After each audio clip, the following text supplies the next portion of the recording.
Yeehaw, soldiers! It's your boy, the Anime Sage, coming to another video, and this is with MHA and Yugioh GX combined, part 0. So, yeah, this should be an interesting introduction to a very unique series on my channel, because it combines two loves I have, MHA, of course, and of course Yugioh, which I played a lot on stream and stuff like that. And of course, if you want to support me financially and, get some rewards for that, go, donate to my Patreon and stuff like that, that'll be pretty good. You get some nice rewards there. And I guess finally watch my community tab like a hawk as you guys get video updates, polls, and, some other fun stuff in between, such as selecting what wishes you want for a week. But again, that's on hold for now because, again, I'm kind of behind. So, yeah.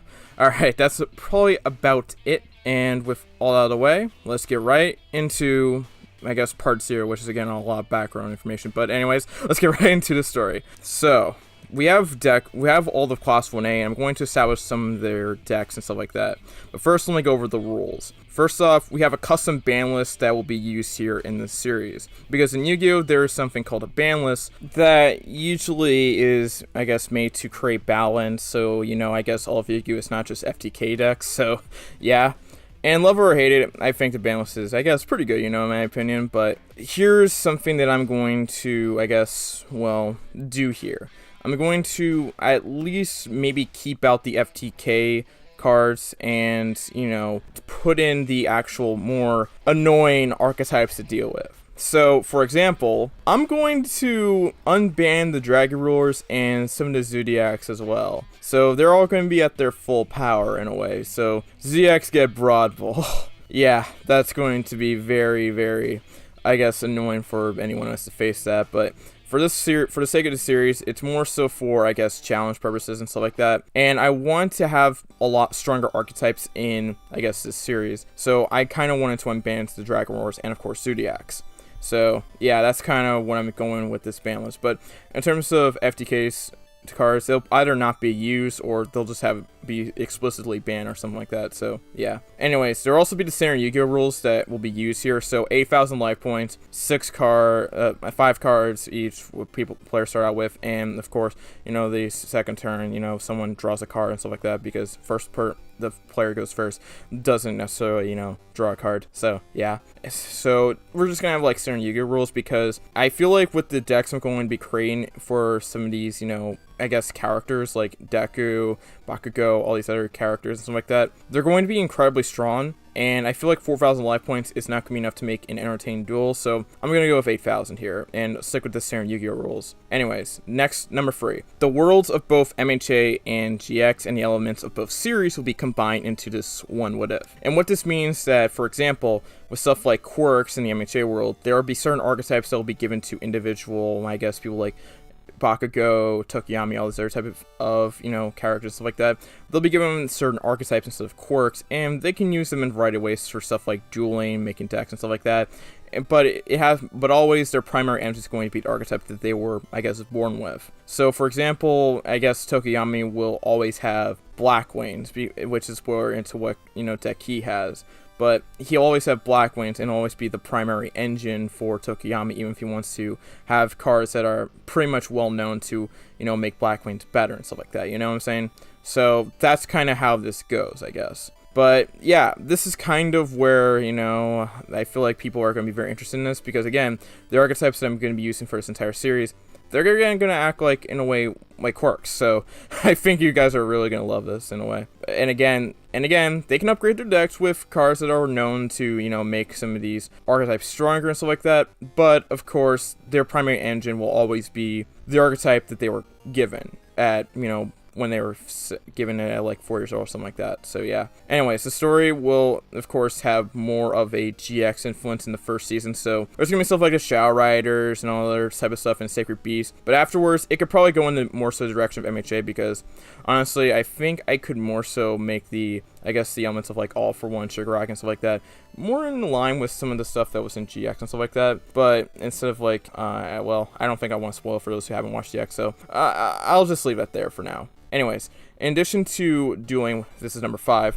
the person chosen with a certain archetype will have some of the powers of the certain archetype cards. So I'm going to explain some more. So someone like Tokiyami, in case someone isn't taken down by, I guess, dueling, because dueling is going to be a primary action of trying to take down crime, Tokiyami can use the Spear of Boar, the spear, and take down villains if they're not necessarily compliant, I guess, you know? So usually, again, in like the world of Yu-Gi-Oh, the dueling is the first option, but if in case it's a last resort, you use the powers of your own archetype. So that's kind of where this entire quirk/archetype system kind of works here in, I guess, a pseudo-like fashion, but it's pretty interesting in my opinion. Number 6, there will be some characters in the GX world like Zane Truesdale and Cyrus, but there will also be characters from the original series that are going to play a bit of a minor role here, because again, this is more the next generation, I guess, but there will be characters mentioned like Yugi, Kaiba, etc. So we're going to have a mix of both worlds going here, in addition to like guys like All Might, Mirako, and all our type of characters. So yeah. Number 7, I will need help, you know, deciding what decks some of these duelists will use, primarily Yugi, since I am including all the other mechanics from the Yu-Gi-Oh, such as Synchros, Ixies, Pendulum, and Links. It would probably be a Dark Magician and Dark Magician Girl combination, but at the same time, maybe you guys have better ideas. But yeah, that's there, I guess. Number 8, I will be like in GX Story again. Well, this is where I expand upon this.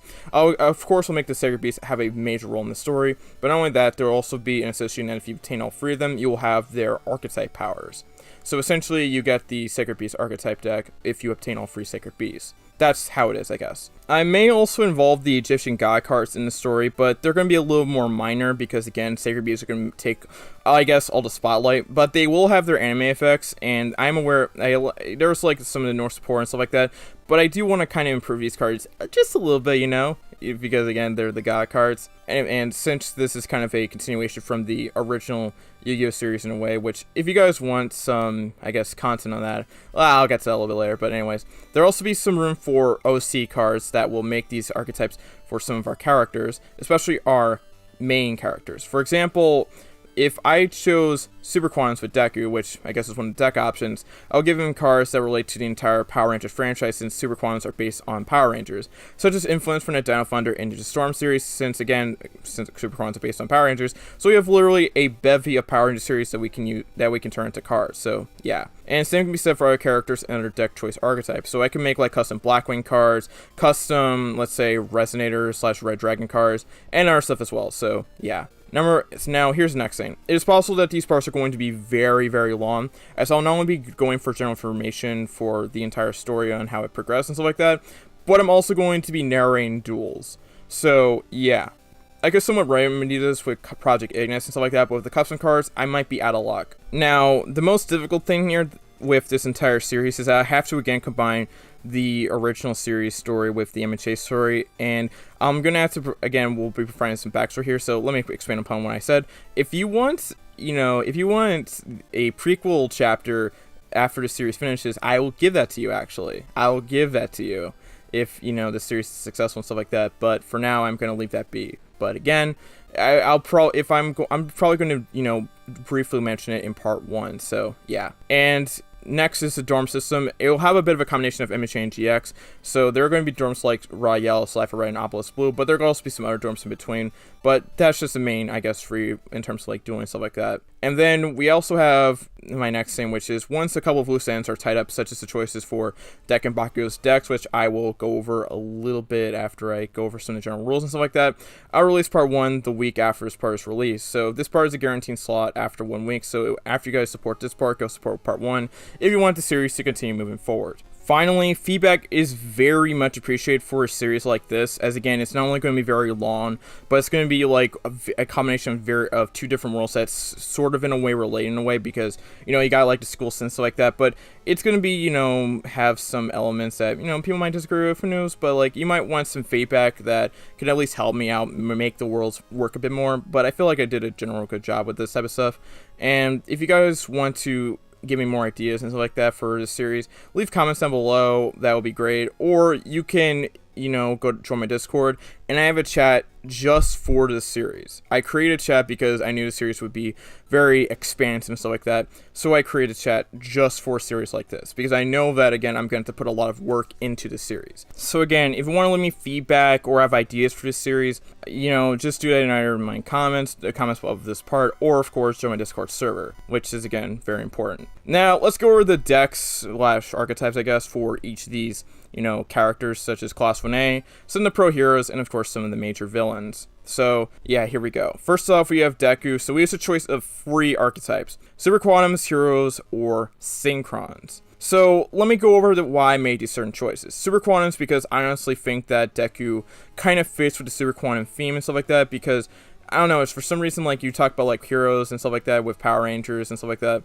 and Deku, be kind of having, like, a bit of a design of, like, a Green Ranger in a way. You can kind of see, like, some form of fit there in a way. And honestly, I feel like he would actually do very well with Super Quantums, and they're very unique, in terms of an archetype, because you got, like, Magnus, and you also got that Super Quantal Link monster in Neo Super Quantal Magna, which is a pretty good card in itself.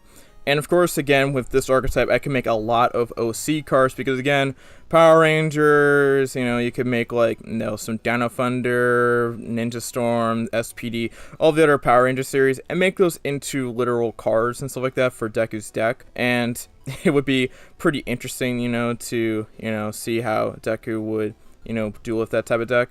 I've played with Super Quantals by myself, by the way, and they're pretty fun, but yeah, I feel like adding some of those type OC cards and stuff like that, and, making Deku's deck stronger, it'd be pretty cool. Next, we got Heroes, of course, like the original archetype that Jaden used before, like, Neospatians, which, by the way, kind of sucked before they got in their support a couple years ago. But, Heroes, for me, what I mean by Heroes is that I want Deku to use Elemental Heroes, Destiny Heroes, Evil Heroes, and of course, extra heroes, which are, again, the Link monsters.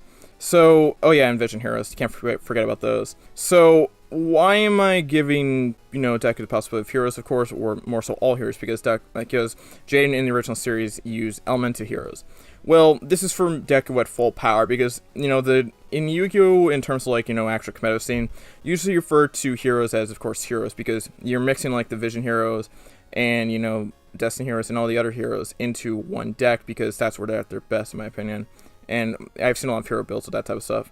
So usually you can, like, get the effects of Malicious and, the evil, was it Adjusted Gold? Yeah, it's Adjusted Gold and its effect, which is a pretty good card. And all these other heroes, which, yeah, if you, like, are able to, like, get those effects off and some stuff like Darklaw and all the other heroes and stuff like that, it's going to be very powerful, So Deku would have access to all these heroes, but I feel like I would have him start off with the elemental heroes, and then he'll work his way up. In fact, maybe I could have, like, All Might give it to him as, like, a quirk, like, individual series and stuff like that, because I could probably make the series, like, a little bit similar. That Deku kind of struggles with Duelist or something, or you got a really lame, I guess, archetype, or that's maybe comprised of mostly normal monsters, and All Might is here to, like, take him to the top or something like that.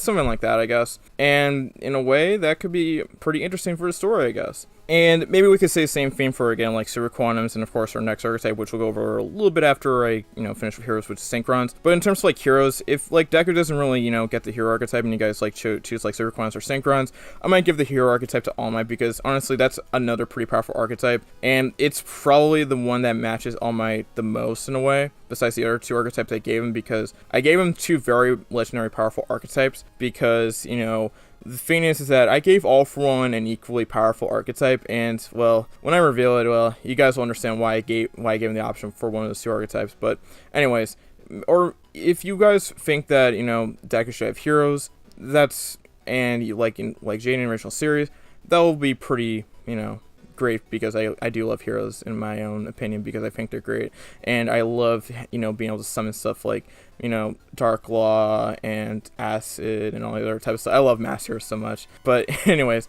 next we have Synchrons. This goes in, like, the Stars Dragon territory, and of course some of our sacred monsters such as Junk Speeder and some of the newer Stars Dragon forms, such as, of course, Stars Divine Seafer Dragon, Quasar Dragon, and Cosmic Blazer Dragon. All these are, new cards and stuff like that, and also TG Hyper Librarian, which can be used to, draw a card and stuff like that. I feel like Deku having the Synchrons would, of course, match with, like, use, say, for the 5Ds era, which I'll be honest, I love fight Ds over GX, but I feel like GX matches more with MHA because, again, it's high school setting and stuff like that.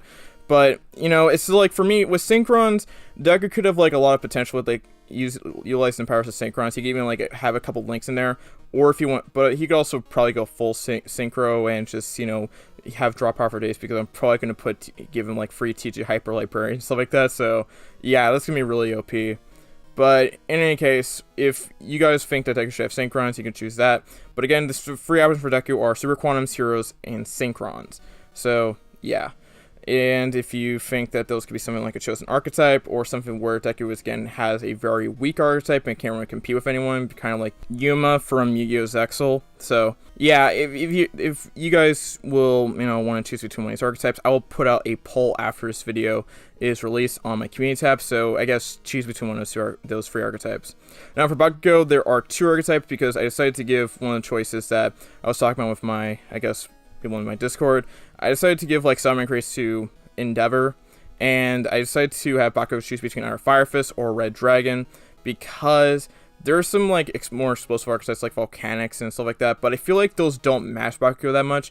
I feel like the Red Dragon / Resonator archetype matches him a lot, but so can Fire Fist in a way, and I really think that if I want to at least give Bakugo some more relevance, stuff like that, I should at least consider the fact that he needs something that kind of matches him in a way, which is, again, power, more power, and stuff like that. And in my opinion, though, I feel like Fire Fists are the better archetype, because I feel Resonators are kind of a bit weak. And Fire Fists, I'm gonna probably have them, like, all, like, full power and stuff like that. And you know, I could probably give him, like, custom cards to make that Fire Fist deck stronger. I could do the same for Red Dragon, but I feel like, again, Fire Fists are a bit stronger. But I guess, what's your opinion? I guess. Anyways, Todoroki has a bit of an ice and fire deck combination. I'll reveal that, but I want to shout out my boy Wheat, because he kind of came up clutch with that deck list and stuff like that, so thank you for that. And then we got Momo. She gets deities. But if you don't know what deities are, they're essentially, like, you know, they were used by one of the, I guess, Deuter antagonists from Arc 5. I forget his name. But deities are a very famous, like, very powerful archetype. They have, like, stuff like Deity Servant. They have, like, very powerful fusion monsters, secret monsters, and other type of stuff. And, you know, they had a lot of hype with them back in, like, I believe, like, 2018, stuff like that, but they kind of had, like, a little bit of a delay with their, I guess, support, and never really got the promise that they probably deserved. But they were really powerful in the OCG, so, you know, that's pretty interesting. But I feel like deities do match Momo a lot, so yeah. Tokigami gets Black Wings. I discussed this earlier, but I feel like, you know, Black Wings kind of match Tokigami away. Why? Because he's black? No, because he's a black bird. Okay, moving on. Next up is Jiro. Jiro gets melodious. Well, you know, because, like, you know, music stuff, you know, Jiro kind of, you know, has a bit of the music theme, so we gave her a music archetype, so yeah, makes a lot of sense, you know. Anyway, so we got Kirishima with 6 samurais. They're manly, and Kirishima has a bit of a manlier personality, so we gave him 6 samurais. Denki gets Thunder Dragon / battery / a little bit of Batteryman cards. So Kaminari might be the one character that more so has, like, I guess, a Thunder Dragon based archetype, but we'll probably have some Batteryman cards a little bit later on to, you know, help strengthen the archetype, though Thunder Dragons are pretty OP, but, you know, I feel like Thunder Dragons match Kaminari the most, so yeah. Osaka gets Fluffles, and we'll probably a little bit later get some Edge Imps, which kind of help out the, you know, her archetype and stuff like that. I feel like Fluffles matched Osaka a lot, based off of, you know, the themes for a bit of her character, I guess. And, you know, I feel like that a lot of people will agree with me there, so yeah. Mina will get Aliens. I don't need to explain why. Ida gets Speedroids. I don't need to explain why. Mineta got Shadalls. So I was between Harpy Ladies and Shadalls, but I might include Mai into the story. And as much as I would probably think that, you know, Mineta could probably enjoy being with his Harpy Ladies, he'd probably, like, smash the holograms. I feel like Shadalls would probably be a bit of a more interesting fit, especially for story purposes, and he probably would want to smash Construct in a way. So, and it's probably just for ironic purposes, because Shadalls are a little bit more holier than, I guess, Mineta in a way, if you know what I'm saying. Koda will have a bit of a beast-based deck, so, like, you know, like the Green Baboon and stuff like that. You know, the one that you, like, pay 1,000 and summon if a beast monster is destroyed. So, yeah, I feel like it matches the most with his, you know, I guess, you know, Quirk and stuff like that in the original series. So, yeah. Toro gets Fairies and / Parchef. just because, you know, that's a bit of support there. I feel like, you know, those kind of match her in a way, because, you know, fairies don't really exist IRL, and Toru doesn't really exist for the entire series because she's, you know, kind of, you know, irrelevant. Anyway, Sato gets Madolche. If you know what that archetype, it's more a bit of a sweet-based archetype, and, you know, if Sato's Quirk and stuff like that, yeah, you get it. Suyu has frogs. I really don't need to explain that. Shoji gets Element Sabers. I feel like that was the archetype that kind of matched him the most, so yeah, I feel like those are going to be really powerful for him, and he gets like Element Lords and stuff. It's going to be pretty crazy for Shoji. Saro gets X Sabers, which, you know, I couldn't find many matches for tape, so I decided to give him a archetype that at least has a tape monster, I guess, and that's probably X Sabers, so yeah. Aoyama gets Gem Knights. I initially wanted to give him Crystal Beasts, but I feel like Gem Knights would be better for Aoyama, so yeah. Ojiro gets Noble Knights, so yeah, I guess have some equip action and also reinforcement in the army, so yeah. Ojiro is kind of strong, but, you know, I feel like he kind of gets outclassed by Deku's archetype and Bakugo, but whatever. Anyways, next up we go to the pro heroes, or some of them. So All Might, as I was saying, was probably had the choice between heroes or Spellbook and Pepe. So if you know what Pepe is, it was more so of a very powerful, you know, deck back in 2016 that had an emergency ban list because it was so OP, and that they banned like Damage Juggler and all these other type of cards, put Monkey Board to 1. And I'm probably going to, like, you know, make those cards unlimited, so All Might would probably have access to very powerful cards. But Pepe is a pretty strong archetype and stuff like that, because they can put out, you know, not only just like a very strong board, but also a board with a couple negates, so yeah. And of course Spellbook, that was a deck that was very famous for countering Dragon Roars back in the, you know, the 2013 format, I believe. And that was a very powerful deck because it has Spellbook of Judgment, which I'll make legal here because it's a very OP card, but it probably is going to have to counter the archetype that All For One has, and I'll get to that a bit later, but yeah. That's kind of, I gave him Spellbook because it's a very powerful tier 0 archetype that was probably only tier 1 because Dragon Roars were a thing, so yeah. And of course also Heroes, because again those match All Might a lot, and maybe I can put a bit of a relationship where All Might gives, you know, Deku the hero archetype, who knows. But, you know, those are the free choices for All Might, and I'll leave a poll after this video is done, after you guys choose Deku's archetype and Bakugo's archetype, so yeah. Endeavor gets Salamangreat, so I just explained that, but I feel like they're a very powerful archetype for Endeavor, and, you know, that they're, you know, it kind of matches him in a way, I guess, because fire and stuff like that, so yeah. Mirako gets Lunalights. I thought this matched her a lot, and you know what? It really does, so yeah. If you know what Lunalights are, they're a pretty good archetype, actually. And I feel like, you know, they fit our Mirako, our dear Mirako, a lot. Hawks gets Raid Raptors, so yeah. You could probably like run like a Blackwing sub-engine in a way, but I feel like he, for some reason, matches with Raid Raptors. And I feel like they fit him in a lot, so yeah, he gets Raid Raptors. Aizawa gets Psyframes, and here's the reason why. And it's kind of a little bit more of a funny joke, but, you know, whatever. Psyframes kind of prevent you from, you know, playing the game because they have like some negates when you try to do something. And it kind of matches Aizawa because he prevents you from using your quirk, just as much as Psyframes prevent you from playing actual Yu-Gi-Oh. So yeah, I give him Psyframes. Malaya gets Subterrors, and if you know what that archetype is, you kind of understand why. And then you got Midnight with Dark Lords. I feel like it for some reason matched, and I don't regret my choice at all, so yeah. Now moving on to the villains. All For One gets an archetype so evil, so sinister that only someone as evil as All For One could wield it, and they're Dragon Roars. Yeah, that's why I kind of gave All Might or Pepe or Spellbook, because Dragon Roars are really, really OP. And you know what? With how powerful Dragon Roars are, like, who can blame All For One for wanting to be attracted to such an evil archetype?